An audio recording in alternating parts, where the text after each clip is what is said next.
So we're heading towards that point where we get down to single digits in games remaining. It'll happen in the next week.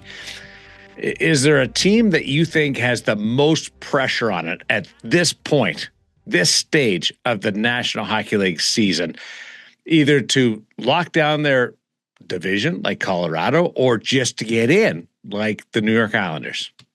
Well, I truly believe this is a get in and win league. So I don't care whether you're first or I don't care whether you're eighth. You're going to have to beat three good teams to get to the Stanley Cup Finals. So I don't think there's much pressure on Colorado or Dallas or Minnesota. I do think there's pressure on that. You mentioned the Islanders, but I think that there's a horde of teams, particularly in the Eastern Conference. Islanders, Pittsburgh, Columbus, Boston, Detroit. And I would probably follow the pack and suggest that the biggest pressure is on Steve Yzerman's Detroit Red Wings. Just because it's been 9 years since Steve has taken over and rebuilt the organization, and they have moved to that arena, which is, by the way, is my favorite arena in the NHL right now. They have not had a playoff game. They have not had a home game. The next playoff game at Little Caesars is the first playoff game at Little Caesars. And to me, that reeks of the most pressure because, look, Ottawa, we always put Ottawa, Buffalo, Detroit in that pack of teams. Well, Ottawa made the playoffs last year. Buffalo is arguably the best story in hockey this year. And then there's the Detroit Red Wings. And somehow, some way, the Red Wings have to fight and claw to get to the postseason. And it might be over the Montreal Canadiens now. You know, that whole group of teams that are in that 84 to 85 point range right now in the Eastern Conference. That's an amazing race to be watching between, second and third in the Atlantic and the wild card teams, and second and third in the Metro and the wild card teams. Boston, if they can get in, would be a great story too because of how they handled last year's trade deadline. It's funny. I wrote today, if anybody cares, I wrote a story on for Global in Winnipeg about the Winnipeg Jets should actually, after getting destroyed by the Bruins 6-1 last night, the Jets shouldn't worry about winning or losing games. They should just look across the ice at the Boston Bruins on how to resurrect yourself quickly. Because Don Sweeney did an amazing job. And they did it without really affecting much of the core of the team. When you look at who are the key players for the Boston Bruins, they were all there last year. Jeremy Swayman, the Lindholm boys, David Pasternak, Charlie McAvoy, that group of guys, and it's the fringes, it's the guys on the outskirts that Sweeney changed a little bit and got a Casey Middlestat. And so to me, that's really part of what has to happen for a lot of these teams, including Winnipeg. And Marco Sturm's done a really good job. You keep hearing about how direct he is. And he's created a structured system in Boston, and they are playing it. And by all accounts, the boys are having fun playing it. So that's good. They haven't lit the world on fire coming out of the Olympics, but it's a great story because they're in it. After the trade deadline, Nashville is tied for the final playoff spot, or 1 point out in the Western Conference right now. Nashville. If you took the month of November out of their life, they would be easily in the playoffs. They've been a good team, but they sold at the deadline. But how many times is and this is Barry's last year being the manager there? Yeah. How many years has Barry sold at the deadline and they go on a heater? This is not the first time it's happened. Mm-hmm. And every time he's on with us, he's talked about how many young depth players they have. And then they get quality goaltending. Although last night, I was shocked last night. And next time Steve Valaquette's on, I'm going to ask him. So they played. They didn't play UC Soros last night. Annunen played last night. And I'm one of those guys, I'm not sure I have confidence in Annunen, but maybe Steve can convince me. I like Annunen. He's a big man. Mm-hmm. He's a big man. But, there's a lot there with him. There is, huh? I like him. Why? Big, he's quick. I think in the past, he was overactive. Well, that's what I always thought he was, Yeah. I think he's quieted his game. Okay. But I think that there's another level there yet. Well, so I think, I think we were in the middle of January and you asked me who's going to be the second wildcard team in the West. And I told you Nashville. I think Nashville's been that good. I don't remember that. I do. I will just check. I'm not being a smartass either. Yeah, I don't remember that. Well, maybe it was on another podcast. But anyway, so because, I do all these goalie podcasts. So, no, that's not me. That's you. So Chicago's coming as well. Not this year, but they're on their way. Some things happening in and around Chicago. Some reflections on our passing of Troy Murray. We'll chat with Darren Pang next. The great broadcaster, former goaltender, will join us. Holy jumping on 100% Hockey with Millard and Shannon. NHL TV is now on DAZN. Hockey lives here. Here we go. Watch every game from every team. The best players in the world. And the coldest plays on ice. Watch up to 4 games at once for the ultimate NHL experience. Sign up now at DAZN. Hello, Panger. Well, how's it going there, big boy? Mally, I'm doing John? good. It's great to see you guys. Do you know where you are right now? Yep, Chicago. I was lucky enough. I had last night off to be able to be home, and Lynn and I roamed around River North, found a little place, but then came back and was able to watch the game because it was an ESPN game. Okay, so sometimes that's a good break. Riddle me this. How many times this year have you walked into the hotel, gone and hit the elevator button and said, I don't remember what floor I'm on? 90%. Yeah. And then I can't remember my room number. 98%. Yeah. The most fascinating one was just recently. I was in I think I was in Atlanta.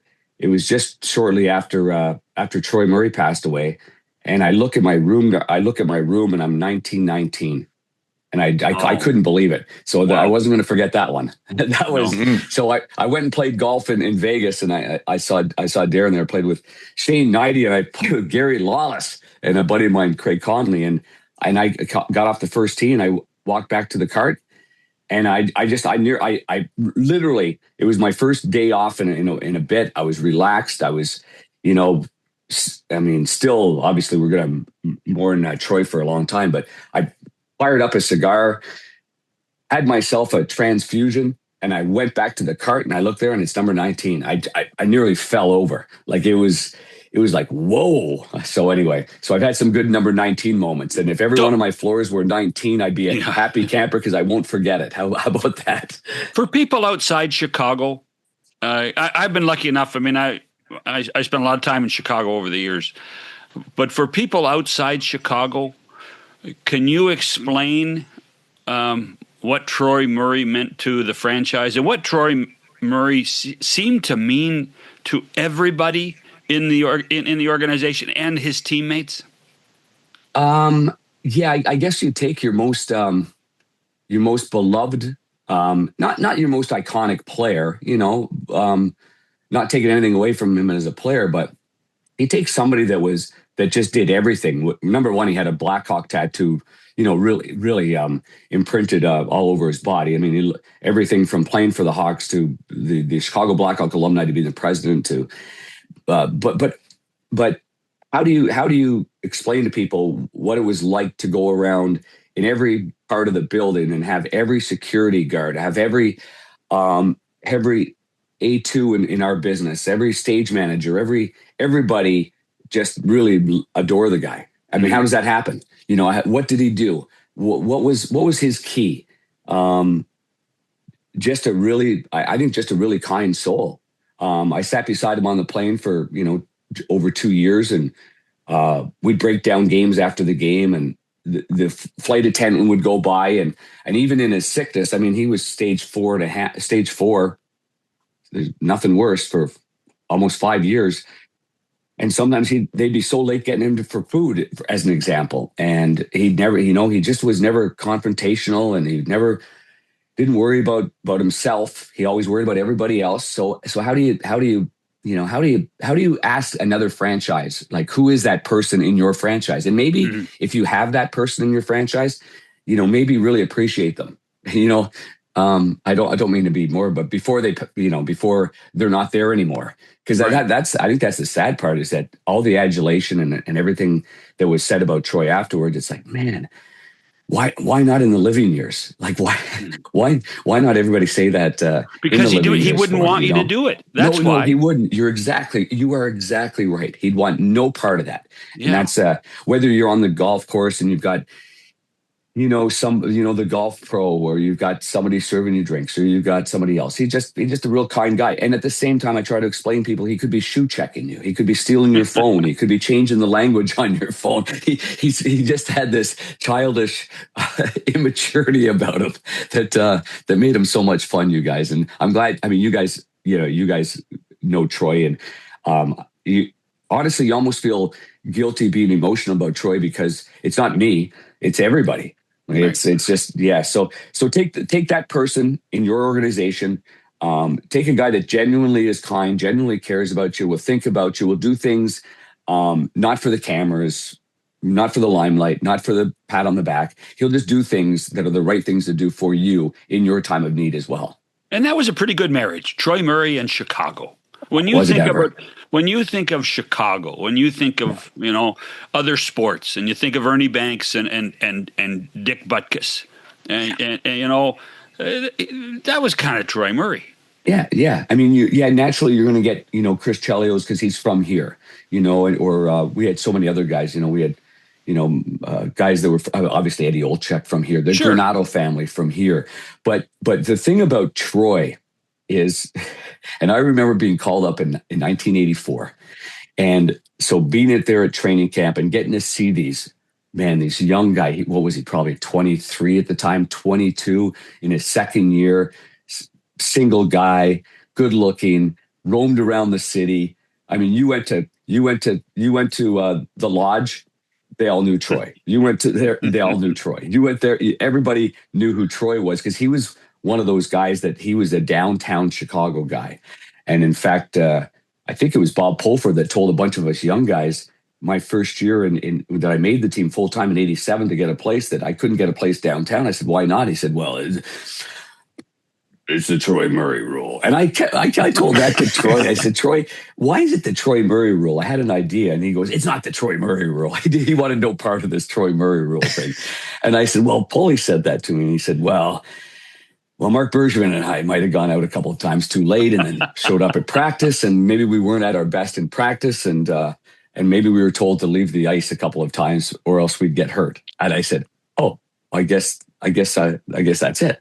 And so so I mean, these guys endeared themselves to the whole city, and then they started the band, the Chicago Six, which we all as a team, the concert was at the UIC. Where the UIC Flames hockey team played their arena, and we all were invited. Every one of the players and their girlfriends and their wives, we were all at this concert watching Troy and all the Chicago Bears and Kurt Frazier, and it was so cool. So these guys were kind of more than just hockey players. They were just, you walk around Chicago and they were very big, and it was led by Troy for sure.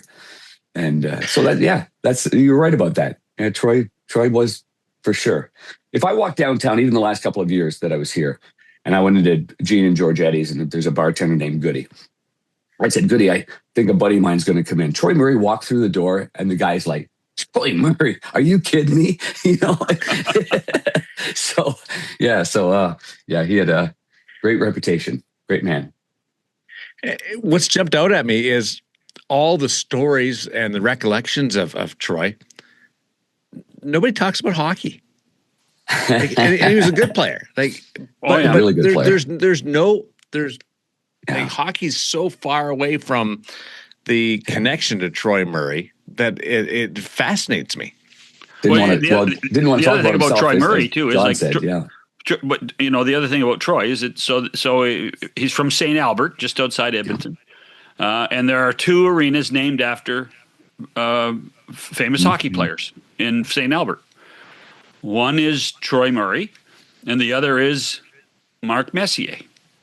And that kind of tells you the kind of impact that Troy Murray always seems to have wherever he's from or wherever he was from. And so that I think that speaks volumes to what Troy Murray is and was. Yeah, and he took great pride in that as well. I know Jerome McGinley's there as well.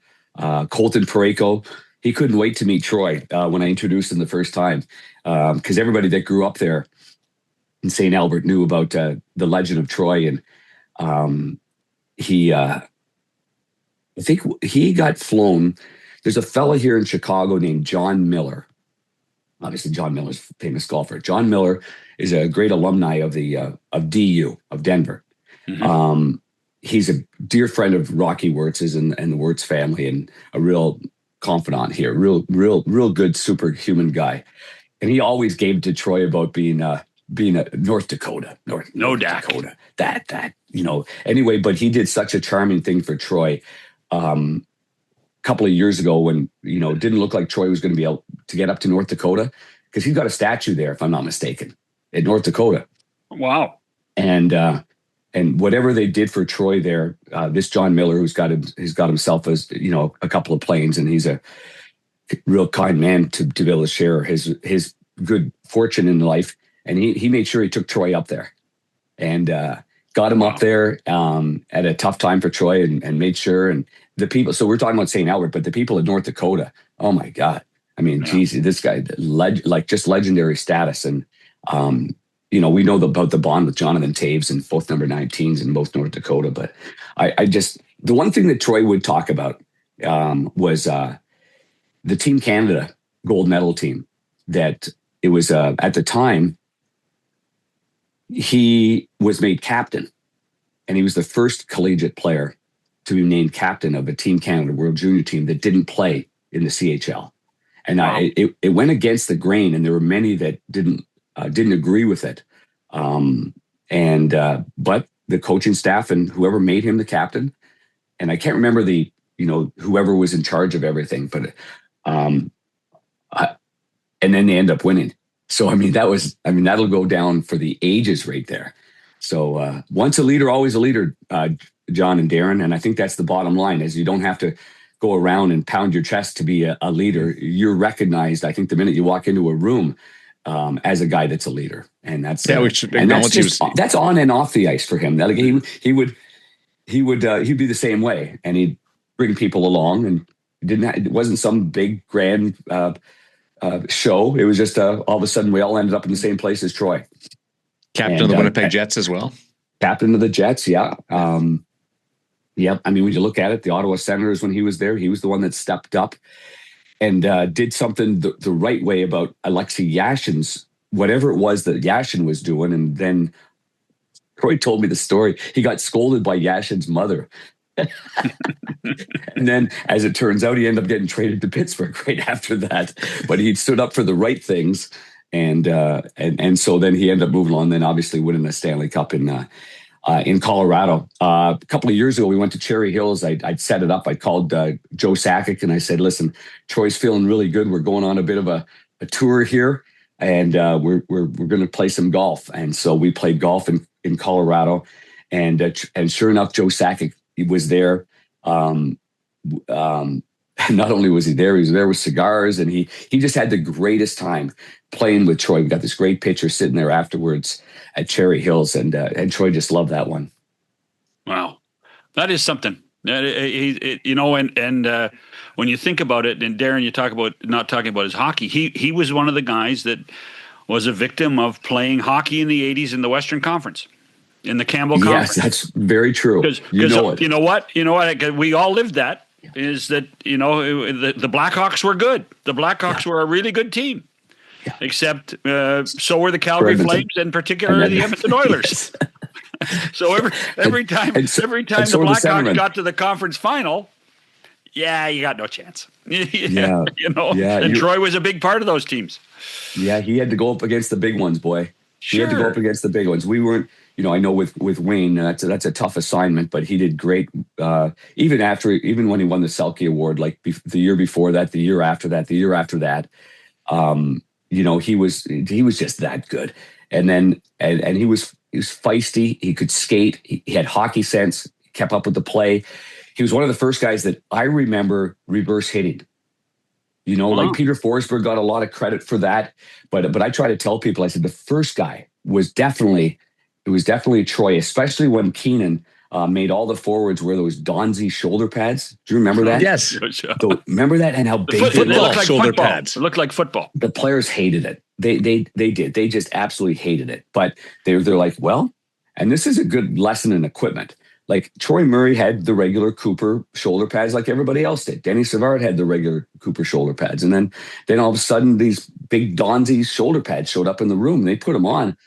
Well, these guys started hitting and leaning in with their shoulders. I mean, they were cracking guys, and they were hurting guys because these shoulder pads were something that they've never had before, and they weren't getting hurt. So he started stopping, had the puck, stopping, bang, reverse shoulder. These guys are getting knocked down. I was like, what is going on here? This is a unique way to hit when you don't have the puck. But he was obviously, and in practice, I can tell you from a goalie standpoint, because he shot the puck well. He shot to score. I mean, some guys, they hit your pads all the time. Some guys score goals all the time. Troy had better hands. And I think before Keenan came on board, and I'm not going to sit here and take a jab at this, but Troy lost a lot of confidence when Mike came over because there was a lot of challenges going on with different players. And all of a sudden, Troy wasn't handling the puck as much as he was before. He lacked some confidence on the offensive side of it. It didn't hurt his defensive side of it, but I think it hurt his offensive side of it a little bit. And so that was kind of tough to watch because he had great hands, could stick handle, could make a play, made great passes. Those little heel to toe saucer passes were always right on the number. Just a real fundamentally sound hockey player is the best way to describe him. What do you think Jonathan Toews took from Troy? 19. Pretty good start. took his sweater. What did Troy always say? Troy always said he put a little piece of tape. Troy Murray also wore this number. Oh shoot! Oh boy!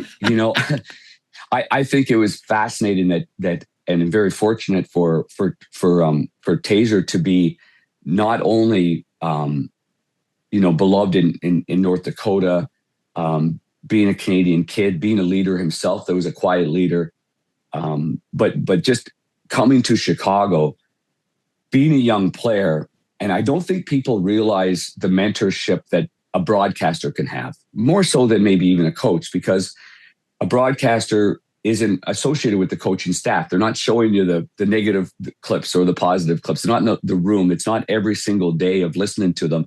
And we can huddle up into a locker room and listen to a broadcaster that's played so long and get some words of advice or have a little laugh here or there or go over some things that they've done in the game. I'm not speaking for Jonathan, but I can just imagine that those are the things he takes away from Troy Murray. The moments that they sat in a locker room, the moments that maybe he had a bad game and Troy could walk in there with that look on his face maybe and go, how are the hands today? Like things that nobody else could say. You know what I mean? Right. Yeah. You could turn the puck over 3 times and 2 goals go in and you could feel like just so brutal the next day and yet have somebody like a Troy Murray say something and then you're like, oh, yeah, guess it happened to you a few times, and yes, it did. And now all of a sudden your day starts off and you're like, I'll be okay. It's not the end of the world. So I think those are the moments that Jonathan, I'm sure, took out from Troy. And why wouldn't you? And why not? Yeah, exactly. Let's take a break. We'll come back with Darren Pang on 100% Hockey with Millard and Shannon. With the NHL app, you can listen to every NHL game right from your phone. And with home and away broadcast feeds, you choose your way to listen. And he scores! Whether you're at work, at the gym, or stuck in traffic, the NHL app puts you right in the action all season long. Every team, every game, everywhere you go. Download the NHL app and never miss a moment.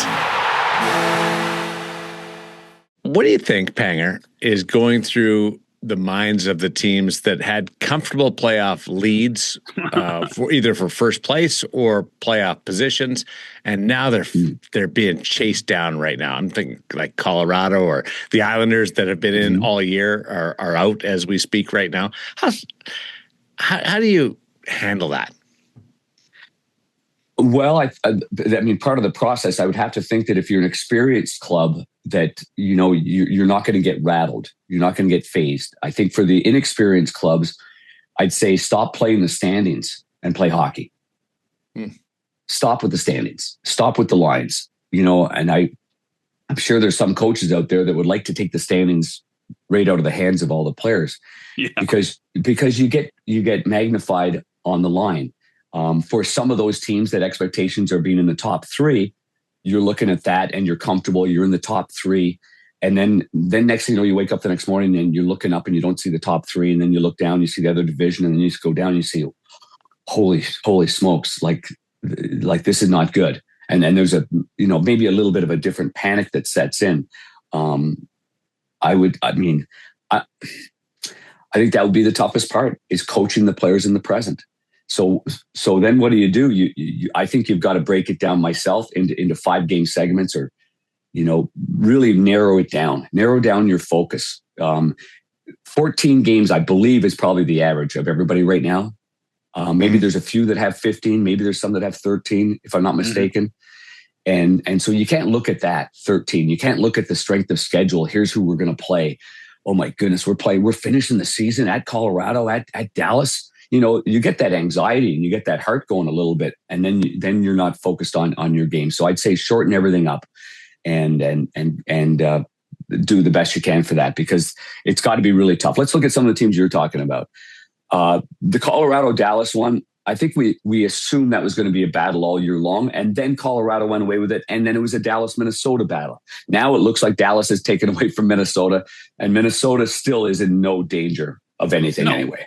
So they're going to play Dallas or Colorado. Let's say it's likely Dallas, but Dallas is on fire right now. Go down to the other side, the Detroit Red Wings. They were pretty comfortable in that top three for a little bit. All of a sudden, the Buffalo Sabres came on board. Now they're hanging on. An injury to Dylan Larkin. They won last night. That's a big win for them. They won the night before. Got 2 points there. But holy smokes.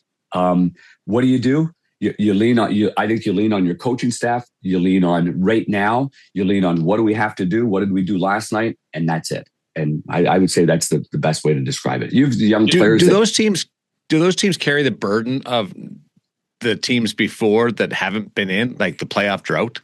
You mean the Red Wings? Yeah, the Red Wings. I mean, Red Wings, Buffalo. Great. That's crazy. That's crazy. Yeah, I mean, and it's for some of them it is fair. For some of them it is fair. They've been the core players that have been there, and Dylan's been there. Dylan Larkin's been there long enough that he has to wear. Dylan Larkin. Yeah, I'd say even Mo Seider, Ben Sherratt. You'd still go back to Compher and Kopp. Yeah. I think there's a group of players now. You've got David Prawn returning to the lineup, and then you've got a new juice of players. Let's say with Falk and Appleton. Right. I'm just going to throw out a couple of names because I don't have it right in front of me. But but still, those players that have been there and seen the falter down the stretch. You go, well, who are the leaders of this club? It's Dylan Larkin. It's Ben. It's Mo. They've got they're the guys that. That have been given that responsibility, and now it's about we like not only do you have to get in, but how do you win games right now without Dylan, right now without a team that's not a structurally hard team without the puck. It's a structurally strong team with the puck, but when you don't have it, what do you do? And I think the philosophy I would have to think, and based on watching the game last night, inside that locker room is we have to win 2-1. We have to win 3-2. And yes, we have to rely on our goaltender, but we have to defend way better and do things that are maybe a little uncomfortable for you and not cheat on the offensive side of the puck. So I would say that with Detroit and their leading group right there, because that's obviously there's a lot of pressure on them to make the playoffs. And boy, oh boy, that's the team that's, I'm going to jump ahead to a team that's been impressive is Columbus. Well, since the coaching change, right? Yeah, it looks like TNT's not getting Bones back anytime soon. He doesn't mind that. No, fantastic. But they just don't go away. They've got some spirit about them, and that's fun. Look at the new teams that we get in the playoffs. Like, the playoffs are so great. That first round is the best. It's the best round of the playoffs. I mean, other than maybe you get to the conference final and you get something special where some teams are just out of gas by that time, so you don't get the same exhilaration as you do in that first round. But Buffalo being back in, going to Montreal for a playoff series. Listen, Montreal's not a lock. Montreal's not a lock, Darren. No, for sure they're not a lock. Yeah, but let's just say hypothetically right now, and you got Columbus looking back in, and you got Detroit. Wow, that's some good stuff there in the East to get some new blood in there. Utah as well, certainly on the West side. If they manage Anaheim, they look pretty good. Seattle and Anaheim too. Back. Absolutely, yeah. Anaheim, Seattle for sure. So the difference and disparity between the East and the West. You've seen both conferences now. Mm-hmm. Can you explain the disparity? And what I'm talking about is Anaheim. If they were and pure and simple, I know the schedules are different and whatever, but Anaheim leads the Pacific Division. Anaheim would not be in the playoffs in the East, but Anaheim's a really good team. Yeah.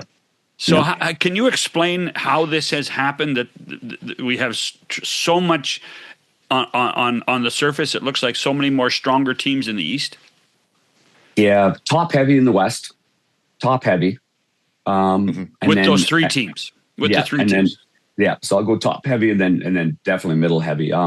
Cyclical, John.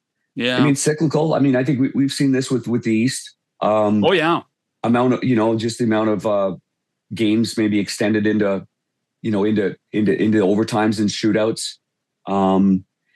Younger team, I think let's go to Utah. Is still a fairly, young team. Anaheim, younger team. Well, okay. I got no theory on this other than I would have expected Edmonton to be higher in the numbers. Vegas to be higher in the numbers, and they're not, so they're not having their best years. So the reason why they're not having their best years is because Chicago's winning games from good teams. Winnipeg's dropped off. They were, they would dismantle the lower end teams. Now the lower end teams are winning games. San Jose's jumped up. They were bottom feeders. You're getting points from them easily. And Utah and Anaheim. So I don't know. I think we have a little bit of a resurgence there in the West with some of these younger teams that are taking a step up and winning some big hockey games, even though some of them aren't going to be in the playoffs. They're not easy outs. I think Minnesota saw that last night with Chicago. Yeah. And teams have seen that all year long with San Jose, and they've seen it all year long with Anaheim. They're taking points away. That's all I can come up with. And I think I'm full of malarkey. Why is it so hard playing it's team? It's like me talking about the road trip the other night when on my TNT game when they talked about this road trip for the New Jersey Devils. Yes. I said road trip. It's right over there. I was watching that, and when you said that road trip with the upward inflection, that's not a road. When you have your morning skate in your own building and play on the road that night, that's not a road trip. And your coach lives closer to MSG than he does to the Prudential Center. I said, well, I can walk there. Okay, anyway, I can rollerblade there. That's not a road trip. Road trips out in the West. Go to those road trips. Back-to-back nights between Dallas and Chicago. That's road trip or St. Louis. Start of a 7-game road trip at MSG. That's just a schedule maker not knowing distances on the map. That's what that is in the West. Panger, why is it so hard playing a team that's out of the playoff race? You take them for granted. I think you're looking at the standings. You're looking at the teams you're going to play in the playoffs. You look at that team. You see the numbers. Your coach tries to convince you that they're the 1955 Montreal Canadiens and you better beware of them. And he's trying to sell you a bill of goods and you're in that locker room going, yeah, I don't think so. I think we'll just run over this team. And then you get on the ice and whoa, all of a sudden that team is ready to go. No pressure on the team that's not in the playoffs. You know, they're having sort of their training camp for next year. They're getting ready to prove that they can make the team. You got a bunch of young players that are so full of, you know, piss and vinegar and young enthusiasm. And next thing you know, you're down 2-0. I will say this too, and I'm only saying this from Chicago's point of view, is that I've asked many players on the opposition going into a game against Chicago and ask them. Players on Utah are a good example because they've lost every game to the Hawks. And I just said, what is it about them that's giving you guys trouble? And they said, it's their system. It's the way they defend. So Chicago is a good example of a hard team to play against because they defend so well. And it's hard to get traction in the offensive zone. And when you do, you got Spencer Knight behind them. So the game kind of, you're getting in the offensive zone. You've got confidence. You're wheeling and dealing. And then nothing happens and it goes the other way. And then the game ends up, now you're playing the clock. Now there's 13 minutes left and you're down by 2 and you're trying to chase it. And you can't do it. So, the teams that you can beat are the teams that don't have any systems whatsoever. They're just flying by the seat of their pants. But the teams that do this late in the season are honing in on their system to get themselves ready and motivated for next year if they've got a good coaching staff and if they're all on the same page and ready, like I believe Chicago is for next year under Jeff Blashill. So you do, huh? You do. Oh yeah, very much so, very much so. And if you look at, and I'm talking about buy-in and system, and the penalty kill is number 1, John, in the NHL. Not only it's not a fluke, it's been number 1 at home, it's been number 1 on the road, and it's been number 1 overall. If it's not number 1 on the road, it's been number 1, 2, 3, or 4. I mean, so that's not fluke. That's not luck. That's not relying on a goaltender to stand on his head. That is a system. They're taking that same system and they're implemented it into the D zone. And so basically when you've got that defending buy-in and now you've got a player like Connor, and if you haven't watched Connor play this season, especially post Olympic break, I mean, he is absolutely leading them. Every single game, he's dragging them into the fight, which people that haven't seen him would say, yeah, right. You do a lot of their games. No. He's dragging them into the fight and he's in the middle of everything. And then last night he scores the game-winning goal. The night before he makes a great play on the game-winning goal. I mean, so yes, I truly believe that this team is absolutely in the right direction. If they didn't believe in the coach, if they didn't believe in the system, if they were just freelancing it and giving it the old, we got this, then I'd say no, John. But no, I absolutely believe that they're in the right direction because of that. So, but Kyle has always gone out and tried to find a veteran to come around. At one point it was supposed to be Corey Perry. That didn't work out. Nick Foligno traded at the deadline. Is there still going to be a need next year to find some veteran players to protect the young stars, the Nazars, the Vlasics, the Bedards? Yes, and I'll say this, that Foligno worked out great, and that's 2.5, 3 years, of having him. So that was an exceptional move because number 1, he could play, and he was essential on the PK and faceoffs and all the little things. And then yes, he did really teach them an awful lot. And you can tell by even last year being in the summertime, he brought 8 of those young players to Sudbury. And flew them in. They all get in, and they spend like 5 days with the Foligno family. You can't tell me that didn't help. Even last year with Alec Martinez and Pat Maroon. Yes, it was a 1-year thing, but what was taught in that 1-year period, I think, was instrumental in Connor Bedard knowing there's life from the rink. I'll give you, you take those examples. Life away from the rink. And who better than Pat Maroon to show these young kids that there's life away from the rink? I'm not sure I want that. No, he did it in the right way. And so, but and so I'm going to go back to your original question. I think it's changed focus now. Not Corey Perry, the 38-year-old, or Pat Maroon on the 19th tee or 18th tee, or Alec Martinez knowing that it wasn't going to be very long. it'd be more like, the moves that in the past, I'm just speculating, but the moves in the past that maybe a GM, like I think Army did this well in St. Louis when he needed to get that 25 to 29-year-old group in there that were legitimate NHL players. He went out and got in a trade Braden Shen. I think he was 25. He got Ryan O'Reilly, I think was 26. He brought back David Perron. He filled the void, but not just with fourth line players. He filled the void with top 6 really good hockey players that were at that age. So I would have to think that maybe that's the area that Kyle goes to with some burliness, if I say that nicely. You got to have guys that know how to play the game, that know to stand up for your teammates, but aren't one-dimensional in that role. They're hard to find. We all know that. And you pay a premium for those players. But I think that's an essential part of going forward for the Chicago Blackhawks to make sure that there is some protection out there and that there is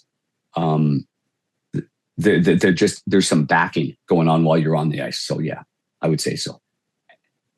Because the cupboard's full. The cupboard's full. That Frondell's coming in. Roman Kansarov's coming in. And you mentioned Sasha Boisvert coming in. You mentioned the guy to be able to go and get Spencer Knight. Yes, that's a huge coup in so many ways. To know that you now have a goaltender in theory for the next 5 to 7 years is there's so many teams in the league saying, "Hold on, how can we get a Spencer Knight? We need Spencer Knight."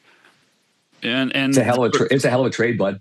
Yeah, that is a heck of a trade because Seth Jones is an elite defenseman, and he only had a couple of teams he was going to go to. So Kyle was handcuffed, and I think the other 2 teams couldn't make a deal. Not that they didn't want or like him; they couldn't make a deal. Florida did. He pays 25% of the salary, which I think that's a good deal. He gets a first-round pick this year that's top 10 protected, but it looks like it could be right outside. It could be 11, 12, 13 from the Florida Panthers. And he gets Spencer Knight.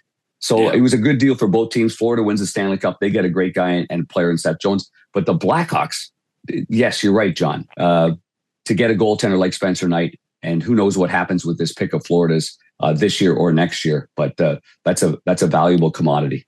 By the way, Florida may be saying, "Gosh, we could really use Spencer Knight next year." Well, I mean, Sergei Bobrovsky's contract's up. Not a knock at Tarasov. Tarasov's been good, but I don't think he's ready to be a number 1 goaltender. And so, our goalie of the future. Oh yeah, no, he's in Chicago. Yeah, you give up something to get something, huh? That's right. To make a trade, and also there was still some thoughts about Spencer's, ability to be a number 1, not from his physical standpoint, not from his technique, not from the technical side, just, from some of the things that he was dealing with in the NHLPA side, going there, getting everything done with his, which he has talked about a lot, OCD-ish stuff. Sure. But the guy's a pro. I tell you what he is. He's a quiet assassin. He just is. He looks so unassuming, and he looks like. But then he goes in the back there, and he gets in that net and puts on his mask, and it's like, oh boy, this guy's he's got high end ability for sure.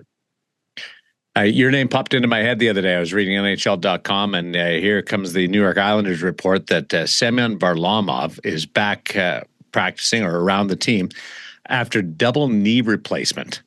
And I was with you when you had your knee done and saw the process of getting back, and that was one knee. Can you believe that Varlamov is putting gear on? I can't actually. No, I can't. I can tell you that wholeheartedly. Holy John Davidson's Batman. Yeah. Our good old buddy JD with his hips and his knees and his back. But when I first tore my MCL going into my final year of junior with the 67s, coming back and getting in that net for the first bit and going down into a butterfly. If you've ever had a sprained MCL, you know what I'm talking about. If you ever torn your MCL and had major surgery, you know what I'm talking about. To get over that mentally was heavy for me. Once I got over it, I was rolling again. I tore my ACL in 1989 in the conference final against Calgary in practice. When I came back from that, I wore a brace. So I'm just going back to Varlamov. I went to Indianapolis, and the first time somebody drove hard to my near post, I cringed. I gave it, I shuddered. And I was like, how am I going to play goal here and get over this again? And, I only played 10 games or something like that. And I was like, I'm not sure if I can play in the NHL with this knee, to be quite honest with you, because it's just, there's a fear and an anticipation that someone's going to crash and you're going to hear that same sound. Now I move forward. I had my knee, replaced, and this isn't the same thing, but I did play in a Winter Classic. Okay, not high paced. Yeah. I played in the Winter Classic. I didn't wear a brace for that Winter Classic, but even then, it's not your real knee. It's not. Yeah. There's just parts in there that aren't yours, and there was a lack of power. Even when I go upstairs or I try to do something quick, it's like, but to have two of them done and return to the NHL, I'd like to know what parts they're using. Like really, exactly. I really would. Like they said a knee replacement. I'm like, wait a second, the same knee not knee replacement that I had. Like the whole, is it something else? Is it maybe there's some other parts in there? So until I know these parts that they're putting in his knee, I'm with you, because I read it like 3 times. Going, are they same here misnaming a process? But then Patrick Roy said knee replacement. So. Yeah. And I don't know whether Semyon's ever going to play again, actually play a game again or not, but just being around is mind-blowing. I thought, you know what, Darren, I thought when Steve Yzerman, after the 2002 Olympics, couldn't get up. Right. And then he came back and they end up winning the Stanley Cup in 2002. And you remember those pictures and those shots of him trying to get up when he was down with his stick, using it like a pick to get back off the ice. And then he had an osteotomy from a famous doctor at Western. Dr. Peter Fowler. Dr. Peter Fowler. Yes. Yeah. Dr. Peter Fowler. Thank you. And an osteotomy, nobody had ever returned to professional sports with that. And Steve did. And I thought that was the most amazing recovery and the will to recover from that. And I know that he still goes through a great deal of pain with that knee. So, this one here could be something else. I'm just amazed at some of the things they do now to get these athletes back in, and the commitment and the training staff of the New York Islanders, and the commitment and the self-motivation that you have to have every single morning to get up and grind through the pain and the agony and then get back on the ice. I know a little bit about what that's like, and I applaud these guys in a big way.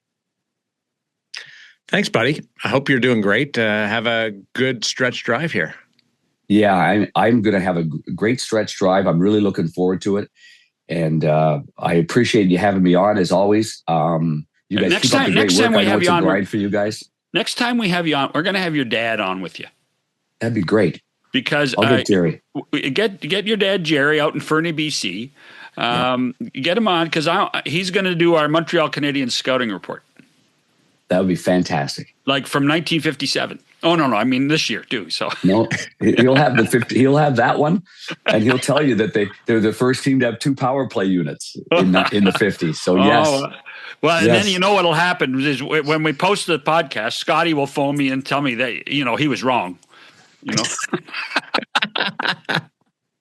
Oh, that's funny, because my dad and I think they grew up in the same neck of the woods. So yeah, that'd be hilarious. Oh my goodness, we're having that would your be dad so on, much fun.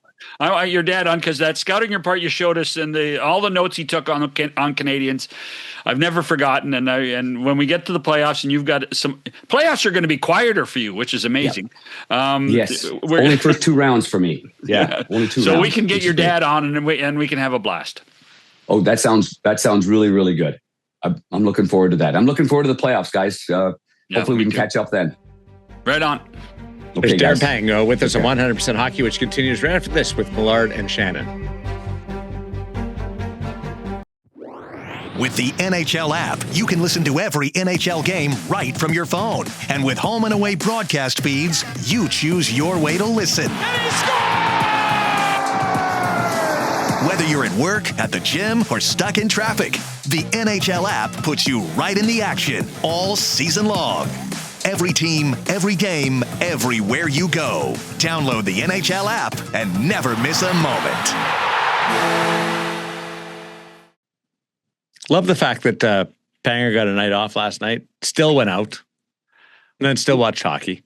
But you have to, listen, you have to watch, if you're Darren Pang, you have to watch Steve Yzerman's Detroit Red Wings. Those two guys are joined at the hip. I mean, I wouldn't be surprised if Steve phoned them this morning and gave them a quiz. What'd you think we did? Or between the second and third last night. I know. No, I don't know. I think Steve wasn't calling anybody between the second and third last night. Although, just on that game, I don't feel sorry often for players, but man, did I feel sorry for Mike Matheson. Oh my gosh. Mike Matheson, who gets maligned a lot in Montreal, and I think's a pretty darn good player. There was a mistake, and the puck jumped over his stick. He's going the wrong direction, and Alex DeBrincat gets it. And you can't give DeBrincat 12 feet and a direct line to the goal and not expect it to go in. So a good win for the Red Wings at a key time, but puts a little more pressure on Montreal. So it's a fascinating race right now. That Utah team that played in Vegas last night, what'd you think of them? They were good. They only had 18 shots in the game, but they scored on their first three, and they were all great goals. Vegas actually started really well, and then Utah scored bang, bang, bang, and then the game was That's the best I've seen Vejmelka play. That's the best I've seen Vejmelka play. Carl was really good last night. I don't know him. I don't know him well enough to call him Carl. What on the subject of goaltenders? What's Montreal going to do? Like, have they backed themselves into a corner where they don't really know which direction to turn? Because Fowler's played great, and then Fowler's played like a rookie, and the other guys are still in the middle. The one thing I think Montreal will do is Montreal will stick to the plan.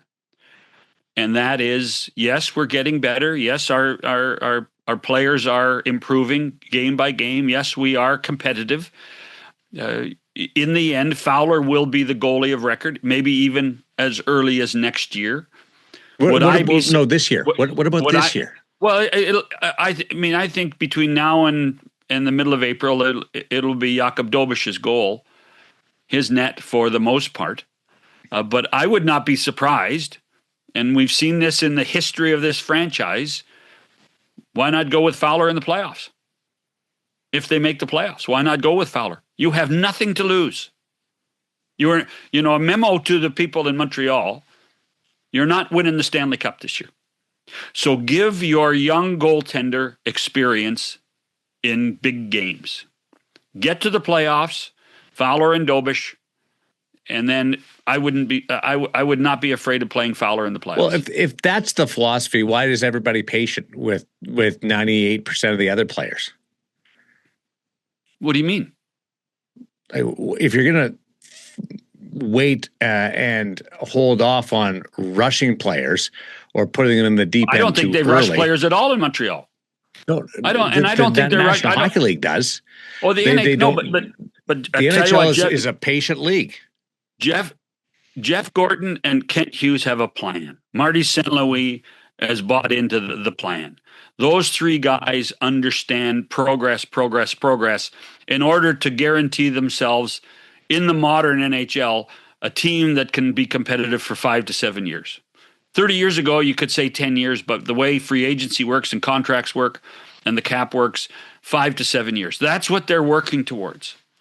And this is a team that is getting to that next level. Their defense is improving. Their forwards, obviously, with Slafkovsky and Caulfield and Suzuki, is they're on the verge of greatness, if not there already. Now the next challenge is, what do we do in goal? Long term, we know it's Fowler, right? We know it's Fowler. Yes. So give him that stage at some point. All I have to tell you is this has happened in Montreal before. I know it's ancient history, but this is what happened with Ken Dryden. There was another goalie later in the 80s, Steve Penney. They tried the same thing. and it got them a couple of rounds of playoffs. So do it, but do it in a meticulous fashion, in a planned way. And I would not, as I said, I would not be surprised to see Fowler be the goalie of record in the postseason for Montreal. 14 games left, you could have 3 different starting goalies. And then going into the playoffs, you could have 3 different starting goalies. So when was the last time a team that had 3 goaltenders rotate and play and get to the Stanley Cup final? Edmonton. 2006. 2010, Philadelphia. Oh, Philadelphia. I was thinking of the Ty Conklin. No, you're right. You're right. But they did the same. Philadelphia did the same thing with that group of guys, including Michael Layton. Remember Michael Layton? Mm-hmm. Yeah. Michael Layton, Brian Boucher, and Sergei Bobrovsky, I think. Yeah, Layton was in for it at the end. Yeah. When nobody else knew the puck was in the net except Patrick Kane. No, you're right. You're right. So, by the way, I'm really hoping for. I'm going to go on record. I'm hoping for a Utah-Vegas playoff series. Why? Well, I think that should become a great regional rivalry. I know they're in different divisions, but they're only 400 miles apart. But it hasn't grabbed. No, I know it hasn't. But that's my point. It took Florida and Tampa 20 years to grab. It just was never. That's why I hope that Utah, and if you think about it, as wild card number 1 in the West, because I think Utah is going to be a lock for wild card number 1 in the West, they're going to play number 1 in the Pacific. Yeah. So could be a first round. Yeah. Yeah. I'm hoping for a Vegas-Utah playoff series because I think it would be spectacular for the rivalry. It would be great if they were in the same division. But I think that's probably why, because one's the Central, one's in the Pacific. But yeah, it hasn't caught on yet. It's strange. I'm with you. Geographically, it should be good. Yeah, it should. You drive right up I-15, right? Yes. Were you looking at a map this morning? No, I have done that drive. When you drive from Los Angeles to Calgary, where I was living at the time, the fastest way is to drive to Vegas and go straight up I-15. We play golf the odd time in Utah. Oh, don't bring it up because I want to play that place with the black sand. I want to play that place. And we played there last time. Did this play up there, and then we had to phone halfway there and say we're going to be late because we always forget about the time change. Well, and the other thing, the other thing is, I think I want to move to St. George. So, another great golf destination. Yeah, you're right in the middle of it there, St. George, Utah. Bingo. Well, I'll meet you there. Okay, 2 hours. I can be there in 2 hours. 3 hours with the time change. Enjoy the weekend of hockey, buddy. I'm going to Pittsburgh. Oh, have fun. You going to see the Igloo? No, it's gone. Oh. I'm going to see the Winnipeg Jets. Oh, well, have fun. Winnipeg, no more wins, Winnipeg. No more wins. Just settle into this thing. Yeah. That's what people are saying. Settle into this thing. It'll be tough to convince the players of that. I know, but don't be in that murky middle. We'll talk to you next time. 100% don't forget, hockey. Thumbs up. Give us a thumbs up. Give us a thumbs up. Thumbs up. Thumbs up. We love you.